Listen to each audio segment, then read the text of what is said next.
The U.S. presidential election is now just 6 weeks away, and every Monday from now until Election Day, November 5th, we're going to check in with our Washington correspondent, Fraser Jackson, to get the very latest from the campaign trail. Fraser, welcome. It's very early there. Welcome. Good morning to you. There was a lot of talk about will or won't the two candidates go face-to-face in a new presidential debate after the one earlier this month. Kamala Harris says she wants the debate. How's that going down with the Trump campaign?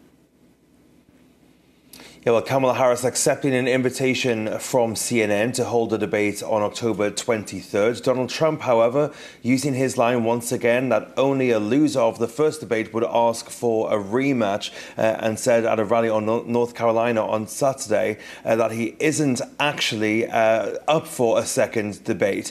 So instead, he is deciding to stay away from that kind of debate and said that basically his reasoning was because basically the voting has already started and that people are already going to the polls and therefore it's too late to go for a second debate. That was the reasoning in Donald Trump's eyes anyway. His reasoning, it must be said, not really holding water. There, of course, have been debates normally in normal election cycles this late into the game. Donald Trump himself, as Kamala Harris pointed out, at least her campaign points out, in 2020 took part in an election debate that took place on the 22nd of October, so just a day before this one would take place, and also saying that Trump himself has never actually been somebody to care that much about early voting either.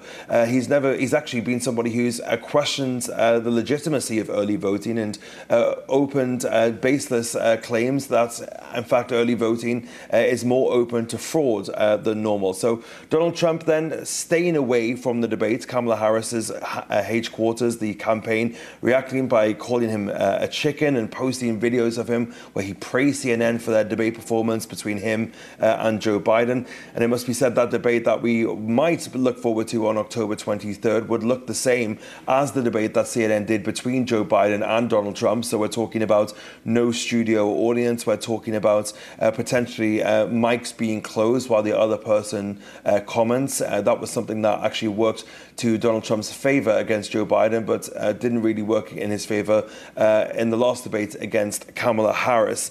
The debate would likely also favor Kamala Harris over Donald Trump because realistically, she's somebody who needs more of the national spotlight. A lot of the polls that we're seeing in those key undecided voters who are the ones who are going to decide this election, they say that they need to hear more from Kamala Harris, whereas they've already know who Donald Trump is. So it's arguably more in her favor and more in her interest to do this debate. But Donald Trump, again, is a showman. He's somebody who knows the value of television, somebody who always cares about his viewing figures. And the fact that the last debate was seen by just under 70 million people is likely something Donald Trump won't pass up. So for the moment, he's saying that he doesn't want to debate, but we'll see whether that changes within the near future.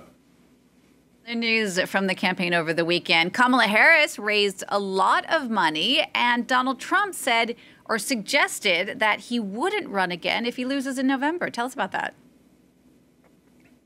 Yeah, he spoke to a Free Measure, which is an online publication, and said that basically he wouldn't be running again if he loses in November. Of course, Donald Trump would be 82 years old if he did run again and decide to go ahead and run in 2028. But he says that basically he's not going to do that.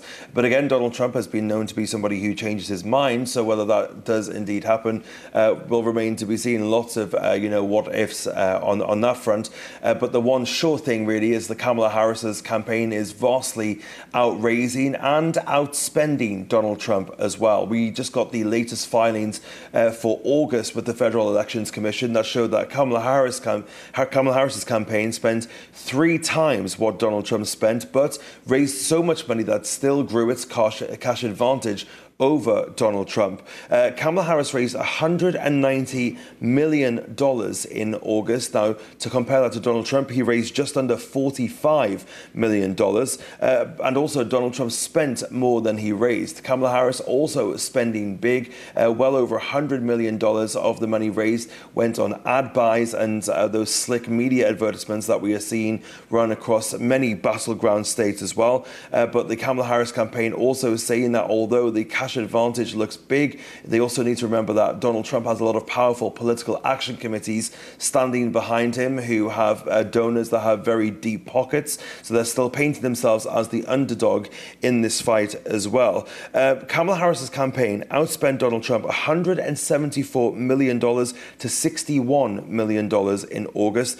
But despite that, she still ended the month with over $100 million more in the coffers than Donald Trump. And on Sunday, she continued to grow that cash advantage when she raised $27 million just in one day on Sunday at an event that is the largest single ticket fundraising that we've seen from Kamala Harris since she took over the top of the ticket. And there was also a massive spike coming back to the debate. In the wake of that September the 10th debate, we are learning that she earned $47 million for her campaign in the 24 hours after that debate. So therefore, another reason that Kamala Harris is likely wanting that debate to go ahead.